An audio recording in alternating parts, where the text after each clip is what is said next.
So this morning I woke up to an email. In this email I had received a review code of a little indie game called Gris. I remember asking for this game because there wasn't really much happening this month apart from like Just Cause 4 or Super Smash Bros. And it was nice to wake up to that, to be honest. But I'm kind of a sleepyhead and I really do have a hard time getting out of bed. But this code was for the Switch, and my Switch was in the drawer next to my bed. Yeah, I don't really use my Switch that much, so that's why it's in a drawer. But I'm saying this because, wow, holy Christ, it is nice to wake up and just play a game laying in bed without having to get out of bed. But this is not just any game, it's this game on the Switch in bed.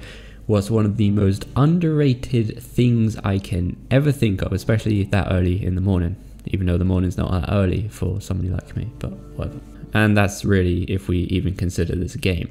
But anyway, this is Gris, Nomada Studios' new indie 2D platformer. The reason I ask myself if we can even consider this a game is because, wow, it's more like just pure art. And yes, I do consider a lot of games art in general, but the small team that made this game is literally like 25% game developers and the rest are literally artists or musicians. And wow, you can tell that in a really, really good way, by the way. This game is inspired by games like Journey and Inside. And just like these other games, it's more of a personal experience than an actual story. Though they do tell you a little, they say that this is about a little girl or not so little girl going through a hard time in life, and this is how it is represented. At the start, everything is black and white, and then you get one color after another until the world is full of colors. And this is one of the prettiest games I have ever seen. Honestly, it is amazingly good looking. Like, wow.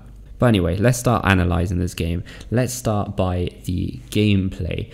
Now, this is basically the bad thing of this game, and that's even if personally I think it's not a bad thing, because this type of game is more of an art and an experience and it's not all about the gameplay. But I know that for most people that like playing games, it's normally about playing it and interacting with the game's world, because there isn't really much gameplay in this game. I know it is kind of supposed to be a puzzler, but basically you move forwards and learn a few abilities along the way that will allow you to solve these interesting but simple puzzles. And like I said, they do consider it a puzzle game because you can't just simply consider this an artwork or something like that. And I understand why this game would fall in the puzzle category, but the puzzles, most of them are very, very easy. Like none of the puzzles took me more than like 2 minutes to figure out. But I will tell you one thing, they are very unique and I actually enjoyed. Like they're the type of puzzles that when you figure it out, even if it doesn't take that long, they just put a huge smile on your face and say, oh, I've actually not really seen that kind of puzzle in a game. And it's clever. That's what I'm trying to say. The puzzles are very simple, but they're very clever, some of them. But apart from that, the gameplay, there's not really much. You can like backtrack and get a few collectibles that you couldn't get before, because now you've got new abilities. It's definitely not anything too deep like a Metroidvania. It's maybe like just a few you can go back, because the game's not actually that long. It will only take you a few hours to complete the game, so the world's not that big. It's divided into a few different sections where each section's a color, and in each color you get an ability, and there's basically a hub area or a nexus where you can go back to whichever one you want. And obviously there's going to be some collectibles that you need to go back into the other world to get after you've got a certain ability or color. It depends what you want to call them. And yeah, that's really all the gameplay there is for this game. But you can't really complain because it's only like 16 euros. I think it's even cheaper in other countries, as far as I've heard anyway. So it's definitely not that expensive, and you're definitely playing for the artwork. And that brings us to the good thing, even though I should technically say great things, because wow, the graphics and the sound are just amazing together. They're perfectly in harmony with each other.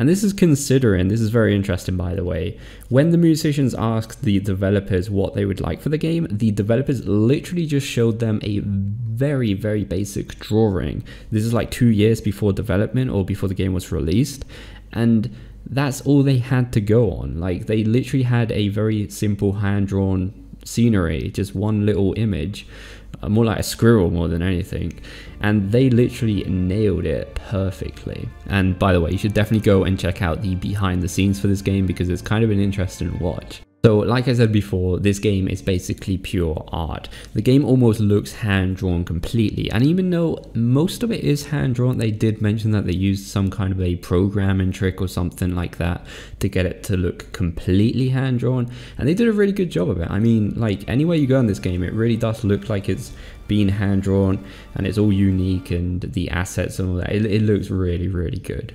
And personally, I absolutely love this art style. I mean, I really don't remember any other video game with this unique art style in it.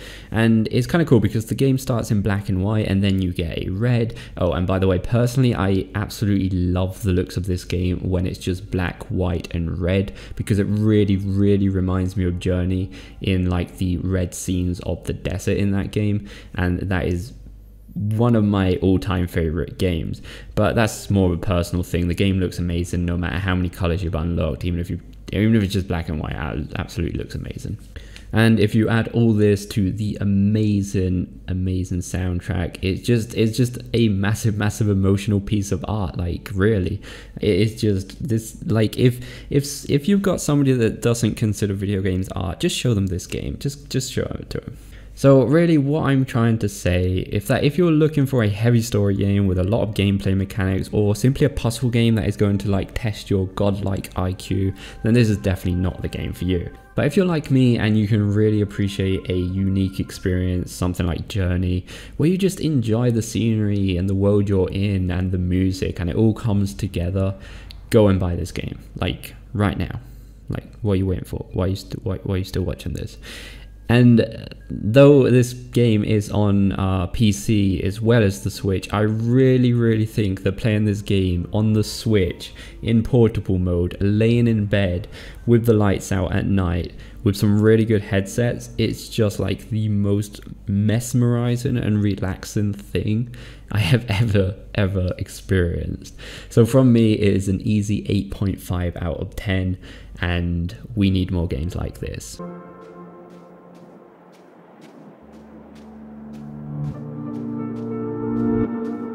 So yeah guys, hopefully you enjoyed this review. If you did, please go like and subscribe. Remember, you can support the channel more directly by joining as a member down below. You can catch me live over on the other channels, and we will see you next time guys.